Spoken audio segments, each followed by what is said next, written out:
Good evening, everyone. This is Big J along with Cheeto, and this is Trek After Dark. How you doing tonight, Cheeto? Yo, yo, yo, what's up, everybody?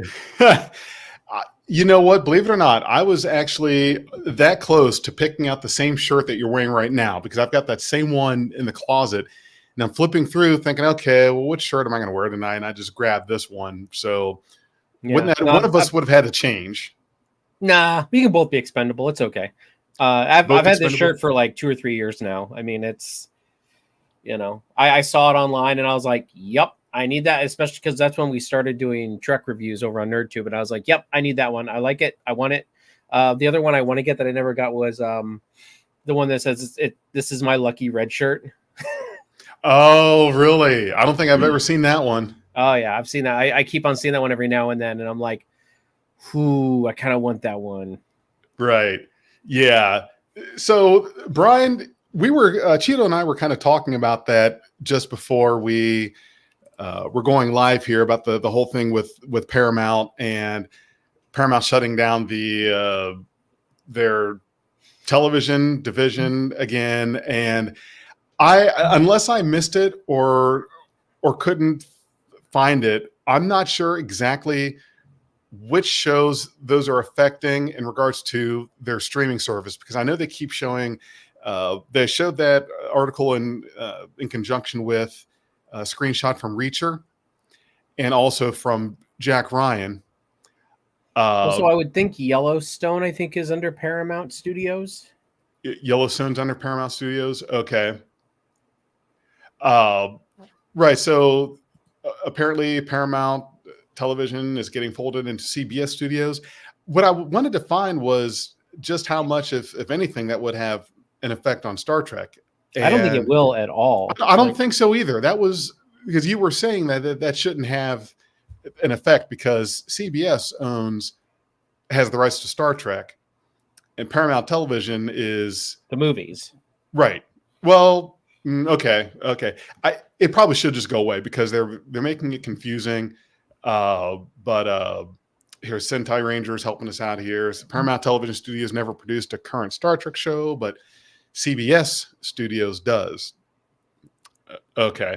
All right. So basically the whole thing with Paramount Studios is not going to affect Star Trek.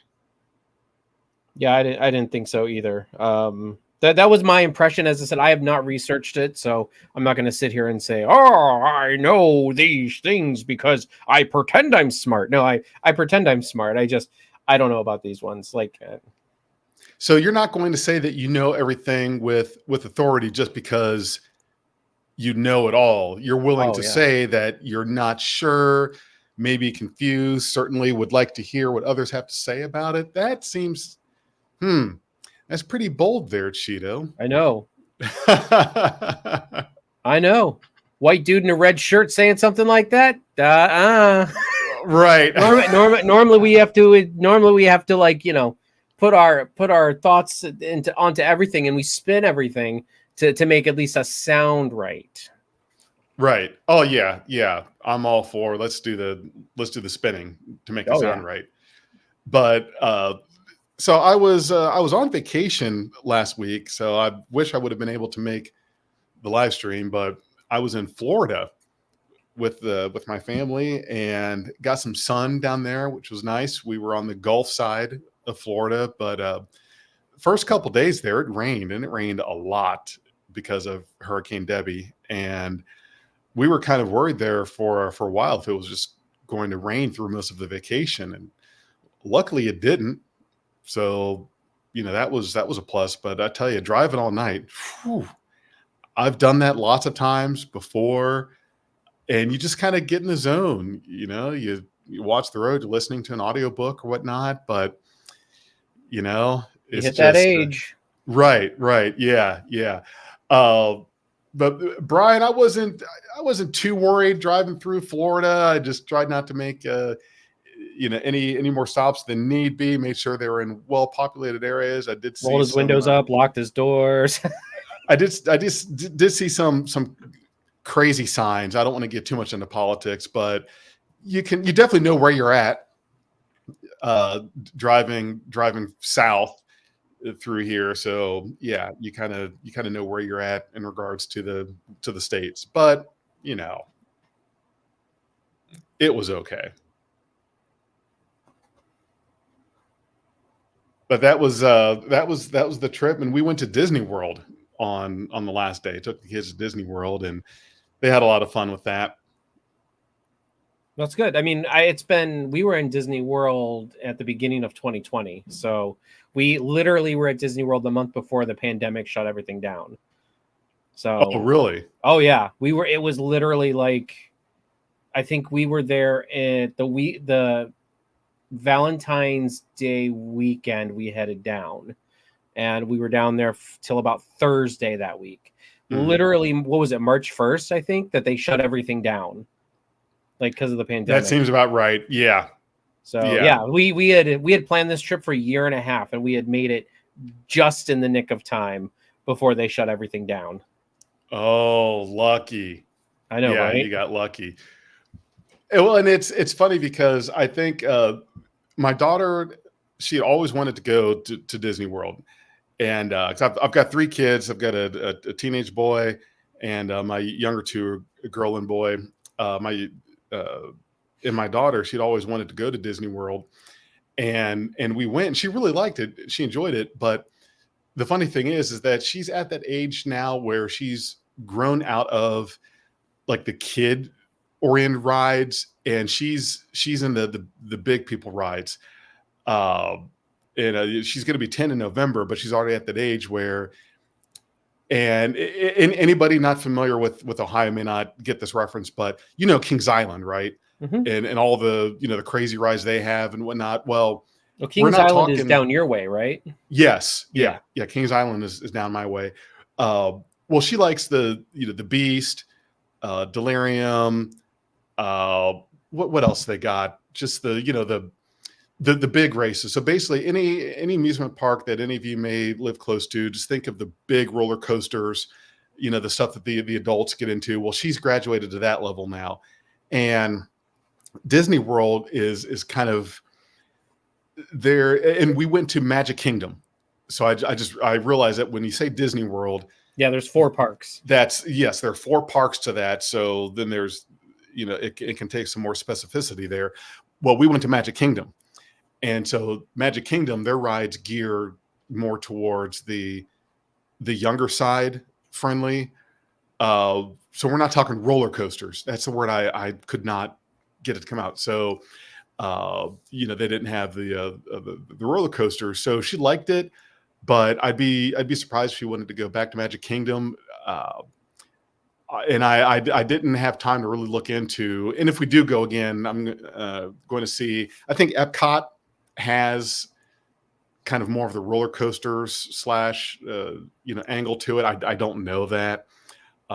We kind of planned it in a hurry. We weren't originally going to be going to Disney World, but this was we were leaving on Saturday, and on Thursday, my son came up with the idea of, why don't we go to Disney World? And, we were thinking, well, shit. I mean, we're here. yeah.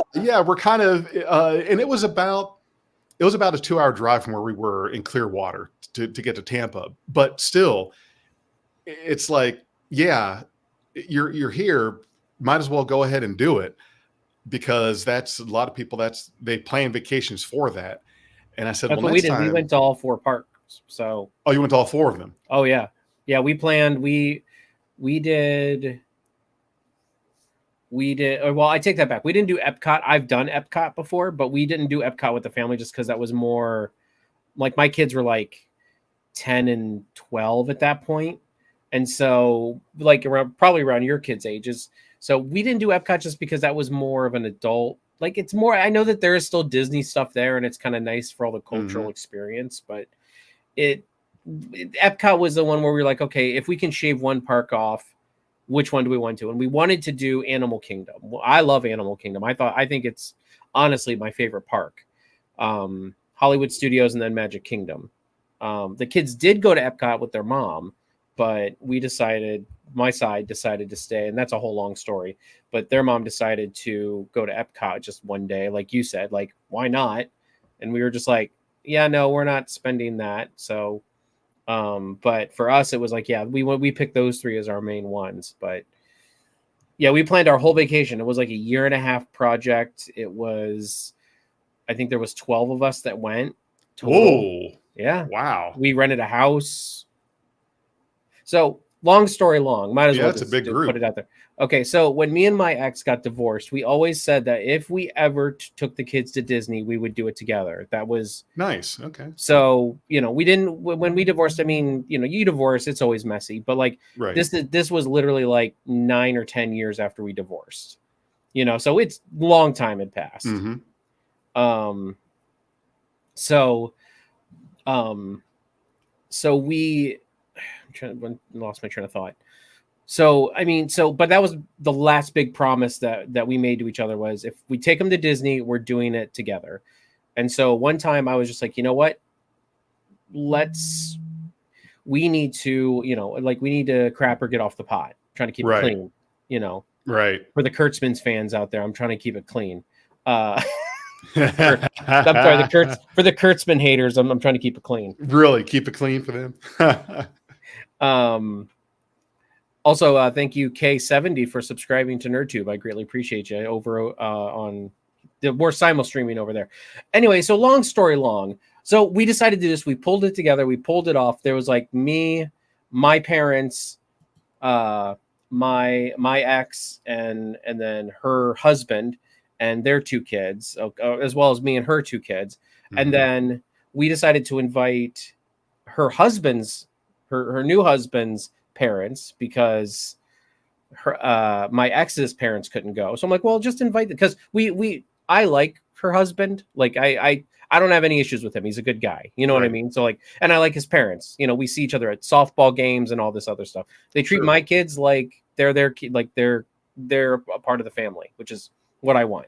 I don't want any contention there. But anyway, so yeah, we had this big 12-person trip that we pulled together, and we pulled off, and there was very minimal fighting between me and my ex, which is surprising. Because that's the closest proximity that we've been to each other in that long period of time for, like, as I said, like a decade at that point. Wow. So you're probably sweating the whole time thinking, okay, how am I going to pull this one off? We pulled it off. I figured we would, but yeah, I was like, ooh.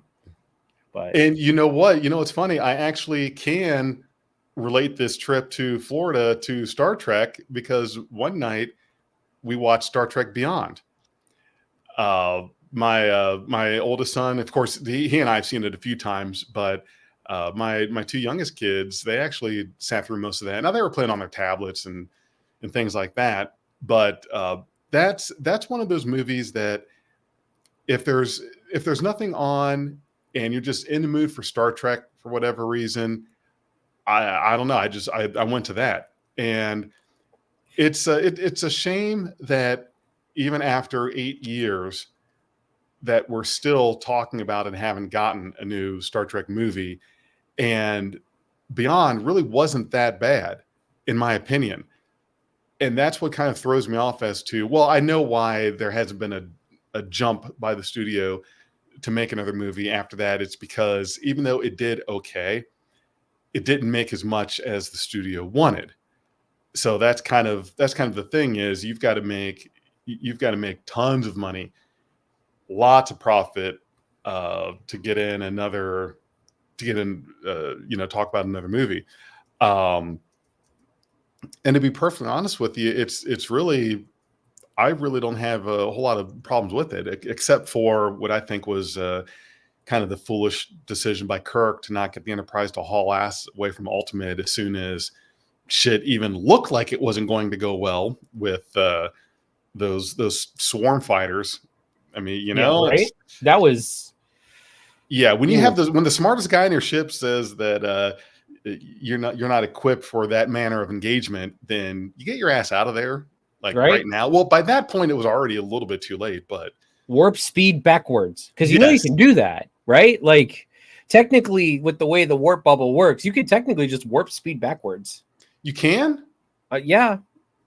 With the way No, like if a warp bubble surrounds you, yes, and then you start to slide that warp bubble, you can go backwards. You're right. So technically, you don't even have to turn around. You could just literally bloop and go backwards. You raise a very interesting point as to. I mean, if somebody that's what I maybe someone can challenge this. I don't see a flaw in your logic. I think you're right that it's a bubble. You're bending space and you're bending space around you. So if you tell your ship to move backwards, and they move ships backwards all the time. So that's why I'm like. Now you can't, once you start going in a direction, you're not supposed to be making turns or moving. Now, Kelvin Timeline Trek, J.J. Abrams Trek kind of played a little loose with your movements while at warp.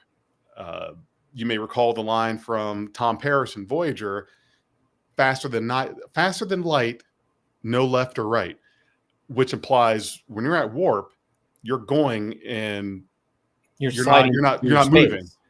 Well, you're going forward. You can't turn left or right. You have to, or maybe gradually change your course. I don't know what it is. You can't be bobbing and weaving and banking like they do in the Kelvin timeline. But you're right about that. I don't see any reason why they couldn't just go to warp in reverse and then go forward. I don't know. Are there any warp theorists out there in the audience? That's just always how I've assumed it, because I think that's good. I think you're right. I think I remember seeing a video is that they say is that you could go warp. And as I said, with the way starships are built, I don't know, but it's like the way the nacelles are built. Yes, they look like the red's on front. So the blue part that goes around the back, like for next gen, so you think, and then the lights come out kind of on the back. So you're thinking, oh, well, it's pushing them that way. But who's to say that's not for just aesthetic purposes? Like if you built a ship with warp nacelles on both sides, who's to say they can't go either way? Or like, do they even need a nacelle on the other side to push it the other way? What pushes them through warp? What does the warp drive do? As I said, I know it creates a force bubble or a warp bubble, but like what propels a ship and that bubble through space? Right. Is it the impulse engines? I mean, is it the nacelles? But like, there's no real. I don't feel like there's no propulsion coming out of those nacelles. I just feel like it's creating the warp bubble. It's just creating the bubble. So the actual forward momentum of it, you're right. I never really dug that much into it. I just kind of took it as it has to go that way. It has to go in that orientation. But you're right. Well, the thing is, though, that's how we've always seen it. That's how it's always been done. As I said, it's an aesthetic thing. Like when you boldly go, you're normally going forward. Unless you can't find reverse. Not sideways. Yeah, you can't look sideways. But that's what I'm saying. Like, what makes the ship go besides Ortega's? Like.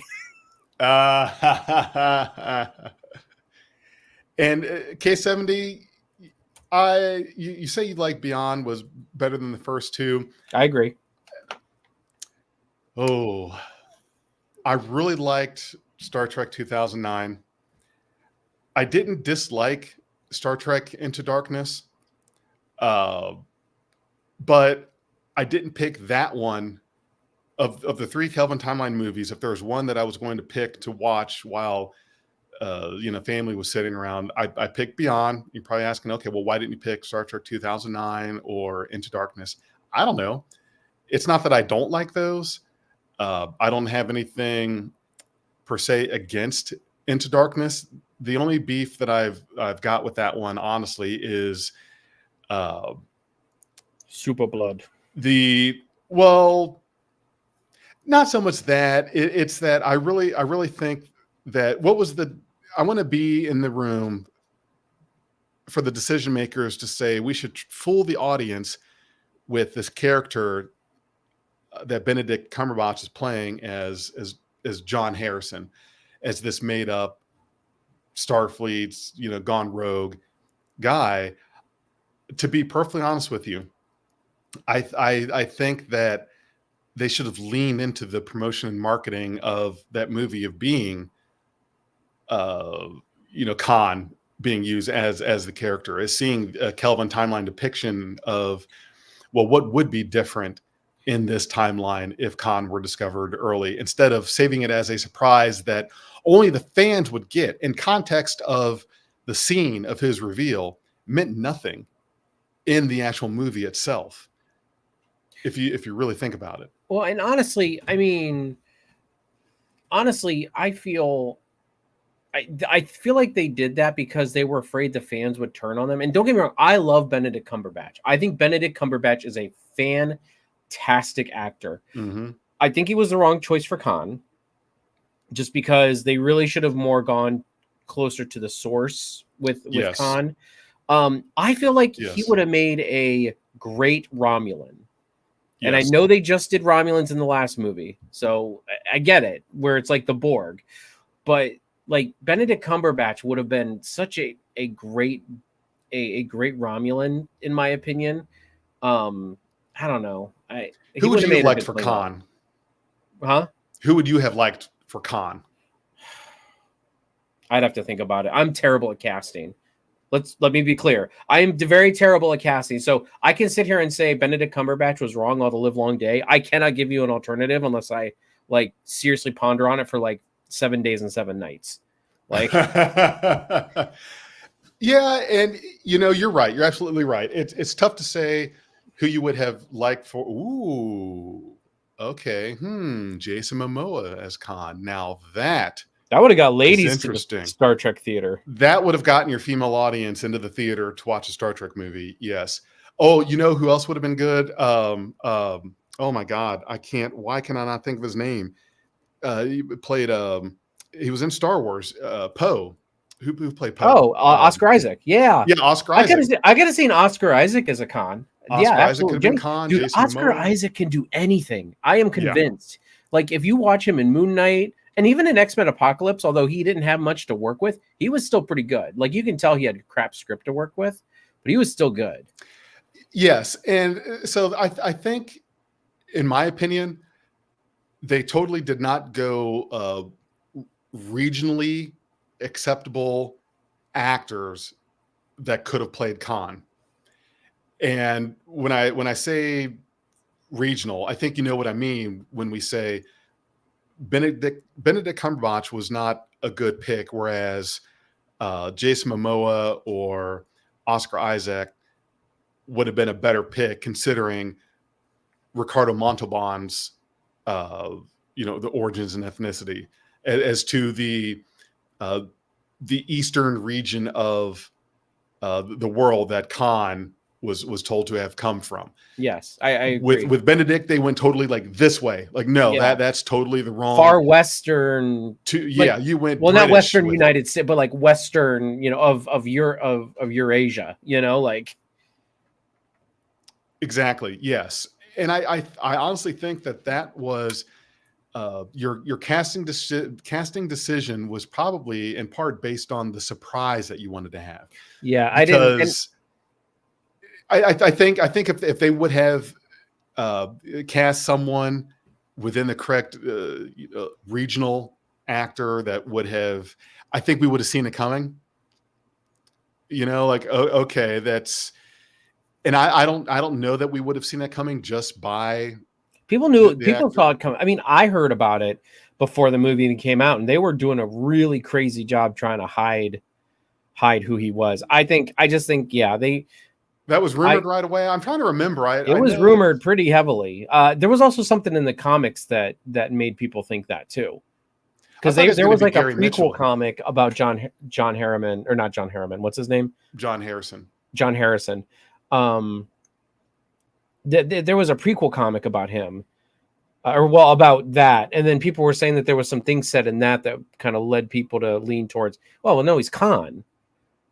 So I think they should have casted correctly. And as I said, I think that Benedict would have made a great, even a villain for Star Trek 3. I like Idris Elba, but like, I don't think the villain of that movie was that great.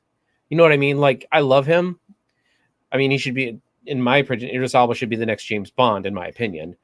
But white people have to have their bond, I guess, because we haven't had enough as it is. Oh, you if you had to give me Javier Bardem as Khan, holy shit. I don't know who that is. Javier what? Bardem? Yeah. He's let me pull up some things he's been in. I'm sure as soon as I start naming off. Yeah, I'm terrible. As I said, I'm bad with casting. So he was in Skyfall. Speaking of James Bond, right? He was a villain in Skyfall. Pirates of the Caribbean. Dune Part 2. I've not seen either of the Dunes. You haven't seen either of the Dunes, okay? I know that's a whole nother topic for another day. I could talk about. Little Mermaid. Haven't seen that one. I'm trying to think what else would you have likely seen that he's been in? I'm just looking at what was in Collateral. I've seen that one, but it was so long ago. It's not even funny. No Country for Old Men. I don't think I've seen that one. Anton Sugar, crazy dude. Okay, I haven't seen that. Man, you need to watch more movies. You need to be rattling these. I mean, I watch a lot of movies. Right? I just don't watch all the people. Ones with. What was it? Javier Bardem. Yeah, I don't recognize him. I'm kind of looking at pictures and things. As I said, I mean, he's been in. I've seen some of these movies, but I'm assuming he just didn't have big roles in them. Like Pirates of the Caribbean, I've seen. Although Dead Men Tell No Tales, have I seen? I may not have seen that one because I kind of gave up after that. Skyfall, I've seen a long time ago, back when it first came out, and I don't remember. Yeah, I haven't seen any of the Dunes. He was in the original Pirates of the Caribbean. Who was he in that?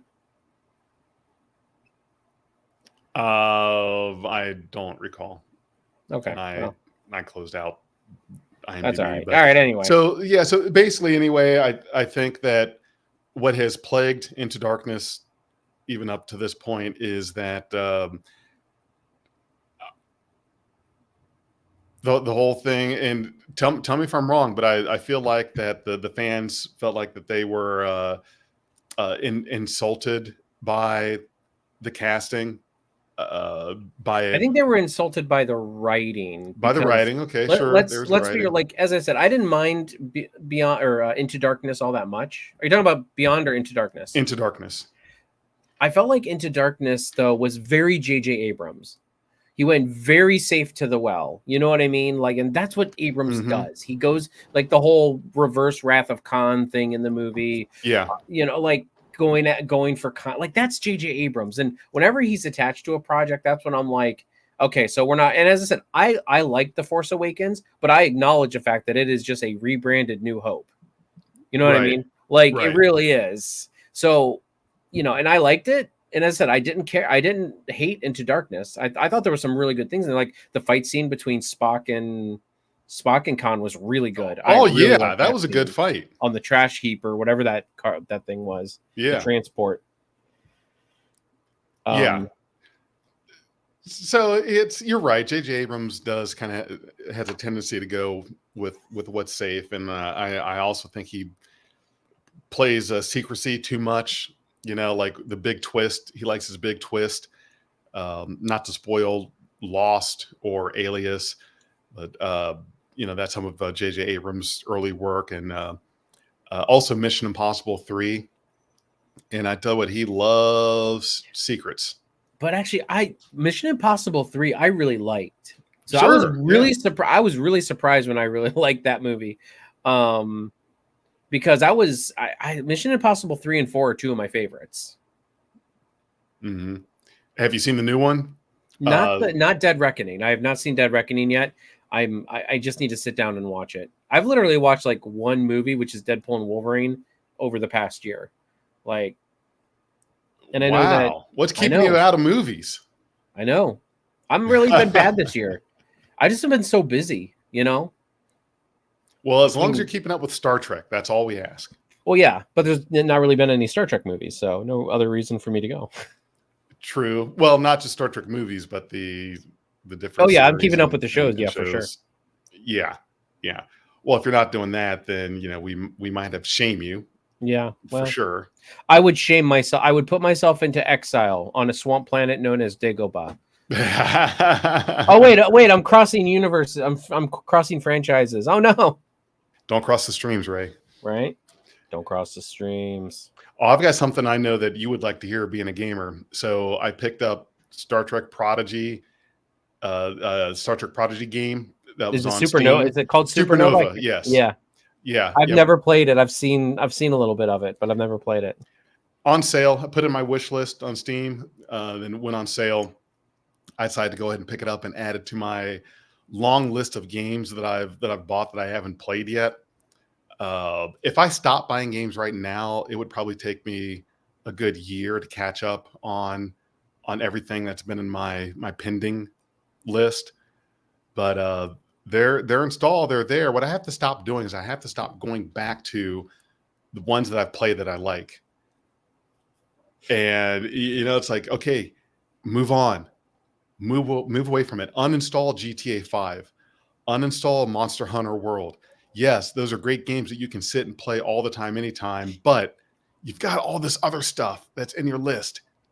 You know what really helped me with that is streaming. Like when I started streaming, because now I have this docket list that on my Twitch that like people expect me like to play. Like after I get done with this, I'm going to do this, and after this, and so like I actually have this docket list of games, and I'm like, okay, I have no choice. Like either I tell my fans, the people that actually watch me, I'm changing the rules, and play something else.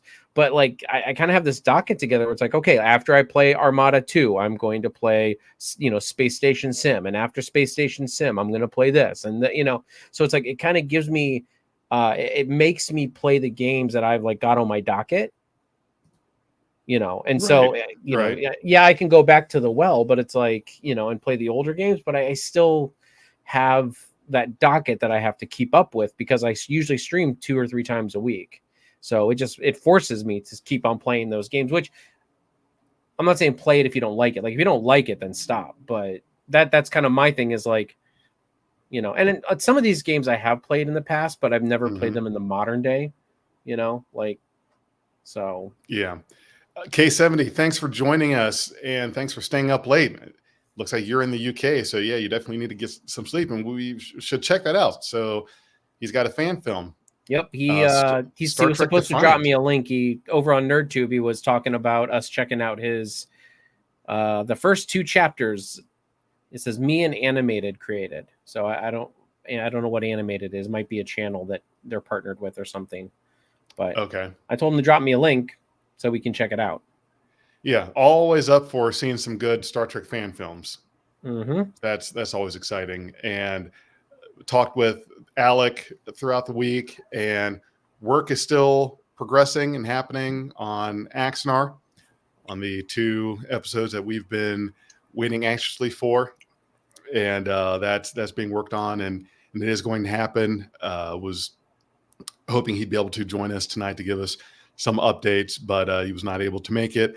I hope all is well and everything's going great, but the VFX work is still being done there, and not a lot of huge updates. So I know hopefully I'm not lambasted too much for not having a whole lot to update on Axanar as it is right now. So the takeaway from this live stream, Trek After Dark and not Axanar After Dark. Well, the takeaway is going to be Big J has nothing to say about Axanar, and so it's dead.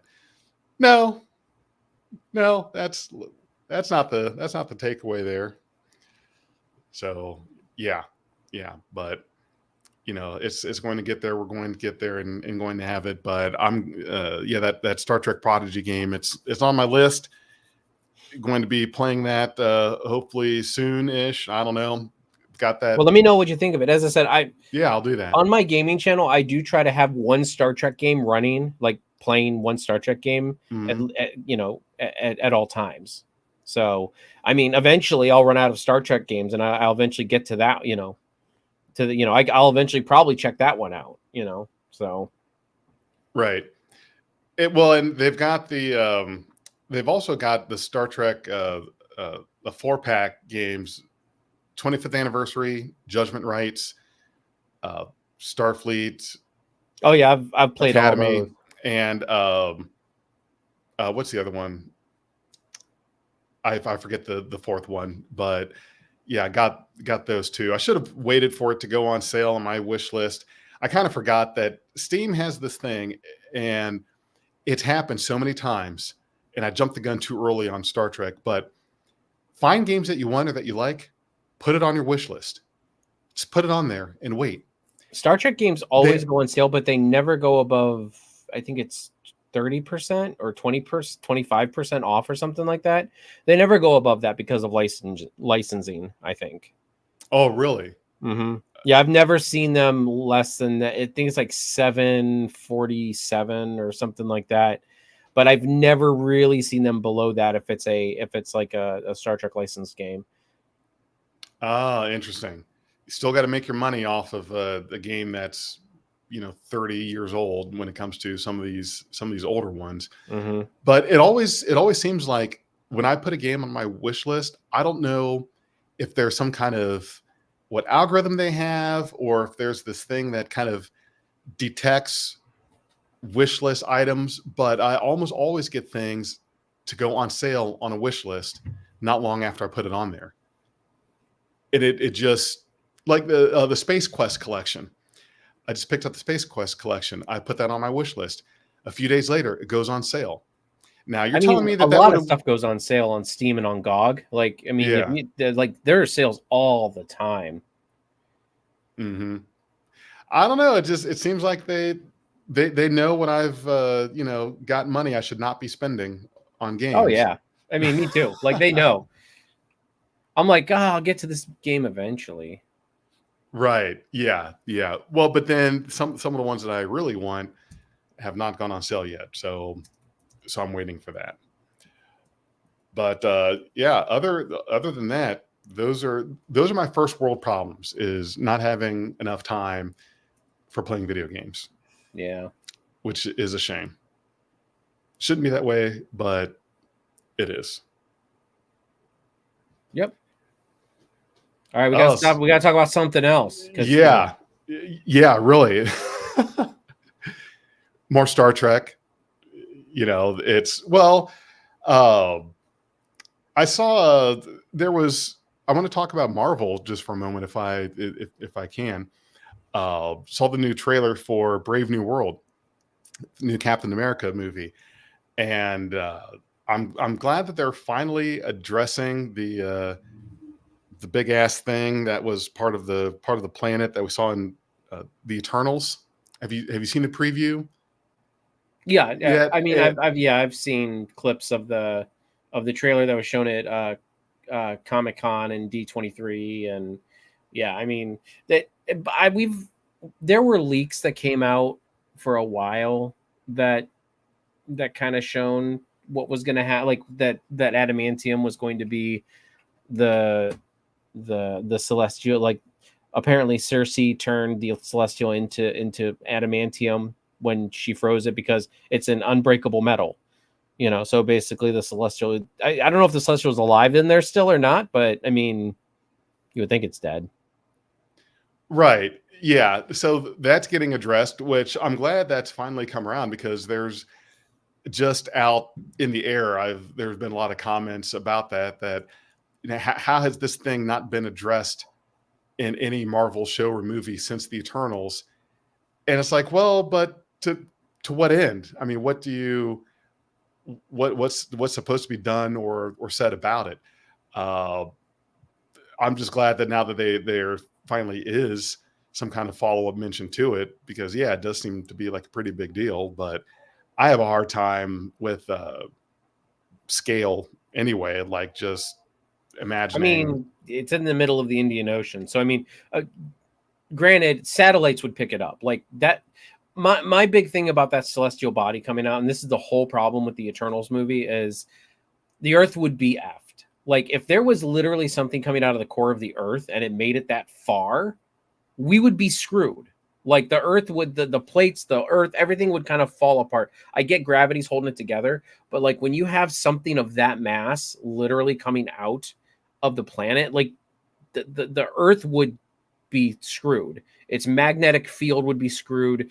Its gravitational pull with the sun and the moon would be screwed. Like, we would, I mean, if our planet, if its orbit is altered in any way, we could be looking at the hottest summers ever where we would die, or the coldest winters where we would die. Like, we are literally in that perfect habitable zone. And if you like insert a mass like that into our planet, and then you shift it, like the planet's screwed. Like, that's my big problem with the Celestial and Eternals. I think the Eternals should have been a period piece. I think it should have taken place back, in the flashbacks in the movie when they were rulers or whatever. I don't remember what period it was. Was it the what era was it? It was the I saw the movie, but I'm having a hard time. It's been a long time. Yeah, like the height of the Egyptian empire, but like I think or whatever. I think that this should have been a period piece around that time. Mm-hmm. I don't think there should have been a celestial body or anything. I just think it should have been like some of the basics of the story were still there, but it was a period piece back then. Right. I don't think it should have been in modern day. Why is that? Why do you say that? Because it didn't fit. It didn't make any sense. So if you want to end the movie in modern times, that's fine. Like Captain America, the First Avenger, most of it took place. The majority of it took place in 1940s. For the First World War or Second World War. Yeah. And then at the very end, that's when you kind of got up to speed. I feel like with the Eternals, you could have had this whole like period piece. And then either one of two things could happen. Either at the very end of the movie, like after all of it's said and done and the fight was done, like between the Celestials and the Civil War with them or whatever, like the Celestials show up and take the Eternals with them. And then either A, they show back up on Earth, or B, they return to Earth looking for something at the end of the movie. And then you can kind of like lead into then like Eternals 2 or into future Marvel products. I actually thought the premise of Eternals was good. I like the idea of the Eternals, but the problem was the execution of it just was not very good. Right. Okay. Yeah, I see what you're saying. And apparently there was a sequel that was being planned that's been dropped. Oh yeah, Did you hear about that? Yep. I'm surprised that there was even going to be a sequel to it. I didn't think it was that good. And maybe was that just another case of, well, the fans will watch anything that says Marvel? No, it was more back when Marvel didn't have the rights to the X-Men, and they didn't think they were going to have the rights. Because keep in mind, Eternals was announced years ago, before the Fox Disney deal was even thought of. So they tried it with the Inhumans, didn't work. So now they were going to try to build this team from the Eternals. And while Eternals was a heavy production, that's when the Fox Disney deal started up. But they were already so far in production of Eternals, it's not like they can like switch gears. They were just like, well, we might as well finish it and do it. Like they were already there. I mean, I think the Fox Disney deal was what, 2021, 2020? Maybe I'm trying to remember the actual dates of when it started. But Eternals was already like, I think in post-production at that point. Gotcha. Okay. So yeah, Marvel was desperately trying to find their X-Men, but not X-Men, because Fox owned the X-Men. So that is why that's why we got that Inhumans TV series. They were desperately trying to find their X-Men. Even in the comic books, there was a big push because they literally did it, the No More Mutants thing with Scarlet Witch, to get rid of the X-Men in the comic books, because they were pushing Marvel-owned properties from the movies, even in the comic books. That's why the Inhumans became such a big deal in the comic books. And then once the Fox Disney deal went through, oh, look, X-Men are starting to come back, and they're all starting to filter back in. Like the only one they really kept around was Wolverine. Well, if you're going to use any character, any X-Man, you're going to use Wolverine, because he's the most popular one. He's the one that the kids want to be for Halloween and want the toys, the Wolverine toys and everything else. So yeah, I can definitely see that. Well, but we'll just have to see have to see how that goes there on. Well, fortunately on now we the X-Men are back with Marvel, and we will actually have proper X-Men in the MCU eventually. I'm not saying now. I'm just saying like eventually. It needs to happen. It needs to happen soon. It should happen.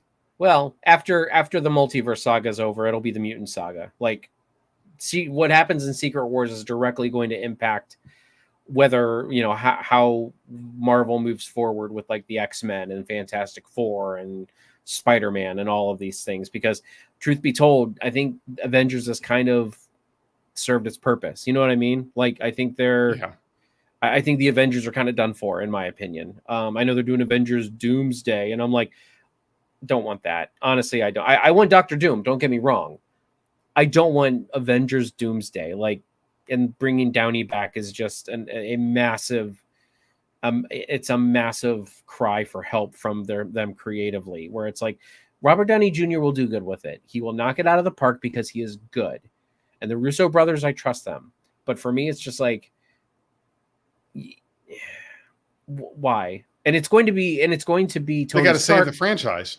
Yeah, and it's got to be Tony Stark, Doctor Doom. It's not going to be Victor Von Doom. From what I understand, it's not going to be Victor Von Doom. It just looks like Tony Stark? No, it is going to be Tony Stark's Doctor Doom from whatever universe. And I'm like, I don't want that. I wanted them to introduce a Victor Von Doom in the MCU that was there already, or at least in this Fantastic Four movie, and you know, hire a younger good actor, you know, just get, you know, just to, you know, I don't know. The Robert Downey Jr. thing just doesn't sit well with me. It just really doesn't. Got a question for you. I want to get your opinion on this. So Robert Downey Jr. is being used as the savior of the Marvel franchise. It's not going well. It's kind of on the slide. Who do you bring in to try to get it back on track? You get Robert Downey Jr. Who was that for Star Trek? Who was the person who's sitting out there in the wings that needs to come back to Star Trek to? They already did it. Jean-Luc Picard back out. You think it was Patrick Stewart? I think it was Patrick Stewart is the one. They already did it. They brought Patrick. Now, granted, they didn't bring him back as a separate character, although by the end of season 1 they kind of did. But I'd like to have that discussion. That's a whole discussion. I could tear that to pieces. I hate that. But yeah, we're sorry. We meant Sir. So yeah, sorry, Sir Patrick Stewart. You are correct. I am sorry, Sir Patrick Stewart. But yes, I believe that was Patrick Stewart, was them bringing him back. And I think it was in the cards originally anyway. They knew that they had, because here's the thing is that the MCU's been going strong for all these years. Mm-hmm. And then it kind of petered out. Like, and then it still was making stuff, but it just wasn't as good. I think the goal in the beginning was, okay, let's bring out Discovery. Let's do this Picard series, you know, because they're like, we need something to hook people back in. And obviously Discovery wasn't doing it. So right, I think that they were more like, hey, we need to rope the people back in. So we're going to do our new thing, which is Discovery. And then we're going to do Picard, which is, you know, our thing to kind of rope the older audience back in, you know? Yeah. I really think that at that time, because I remember when San Diego Comic-Con, just watching all the clips and the announcement from when Patrick Stewart announced that Jean-Luc Picard would be back. And it really felt like at that time, and of course the dislike for Discovery was rampant, but it really felt like suddenly people got behind Star Trek in a hurry when Patrick Stewart was coming back. And holy shit, was I excited about that announcement. I think everyone was. I was excited about the premise when they said that he was not in Starfleet. He was not I was like, ooh, that means we're going to get kind of like this Picard that's like, almost like, what's the episode where he's like, he's kind of like a privateer, like with this group of people. I can't remember the name of the episodes, but there was Next Gen. I know episode. What you're talking about. Yes. I just don't remember the names of the episodes, but like, I was Gambit. I think you're thinking about the Gambit. Yeah, maybe Gambit. Yeah, Mon Ami. But he was kind of not so much under mind control, but he had like he had an alias. He was right, undercover. Yes. Yeah. He was like forcefully elicited into this group of pirates and thugs. But yeah, I get what you're saying. But like that's what I would like. Okay, so Picard's not in Starfleet. It's not a show about Starfleet. We'll get to see like this. So there were a lot of things about Picard season 1 that I actually liked. I liked the La Sirena. I loved the holograms of like the captain Rios, like all the different holograms. I'm just like, how great. Like, yes, you have your hologram doctor from Voyager, but it's like, I love that you have the ability to play as like all these different characters on this ship, and you get to play with that with a bunch of holograms. You know what I mean? Like, there were some good things in Picard season 1. 7 of 9 coming back, although there were some questionable decisions with that. I still loved seeing 7 of 9 again and seeing where she went after she got back. Absolutely. Yeah. I thought that was spectacular. Now at first, when it was announced that Jerry Ryan would be returning as 7 of 9, I was thinking, how's that going to work? What's the angle there? But it ended up being perfect. Like of all the characters to bring in and what they did with the progression of that character, and also having her not be in Starfleet, she's a Fenris Ranger, and that's an audiobook I'm listening to right now. If anyone is into audiobooks, I've been listening to Firewall, and that's a Star Trek audiobook by David Mack, and it's centered around character of 7 of 9 and her time, how she became a Fenris Ranger. Very good audiobook. I've really enjoyed listening to it. But and also there was a comment in here about season 3 of Picard. Very good season. I mean, that's a season of a show that I've actually had on my to-do list to watch again.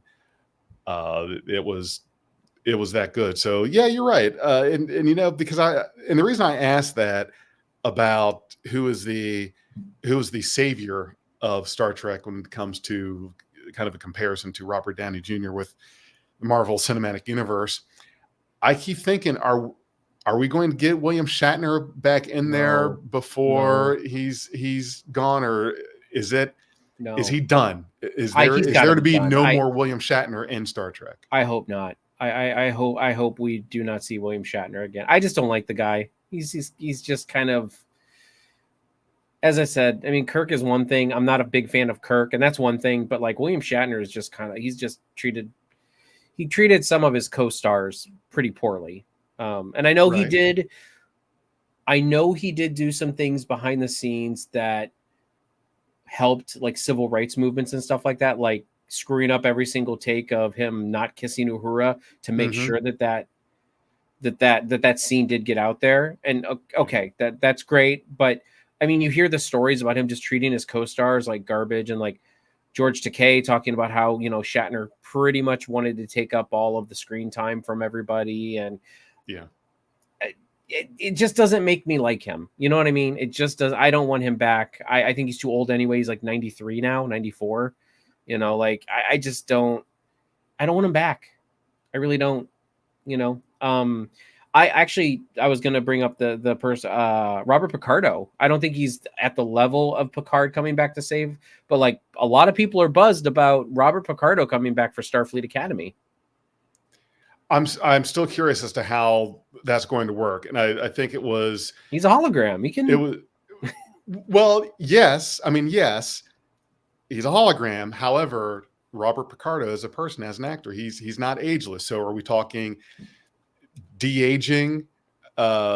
Just have them do what Q did. Just be like, oh, I just decided to upgrade my look to make me look more stoic. That's all I need. Like that with Picard season 2, when Q showed up, he looked like his normal self, and he's like, oh, mon capitan, how you've aged. Allow me to catch up or whatever. And then he did. That was it. I was done. I was perfect. I'm like, that's perfect. Perfect. Done. Fantastic. That's all I needed. I'm sure they'll come up with a good reason as to why there's this, old, hundreds years old holographic program still in use, or being brought back in use again. You're right. I'd like to see how they're going to write it and how they're going to pull that one off. So yeah, that's a shame that we may never see William Shatner on the screen again in Star Trek. But it is what it is.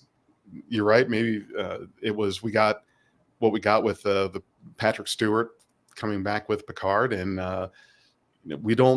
Star Trek doesn't need saving. At least William Shatner wouldn't be the one to save Star Trek, like they're getting Robert Downey Jr. to do. I'm just going to say RDJ for short, to do for Marvel. Mm-hmm. Yeah, as I said, Russo brothers, I'm glad they're back for Avengers movies. I think they did a fantastic job.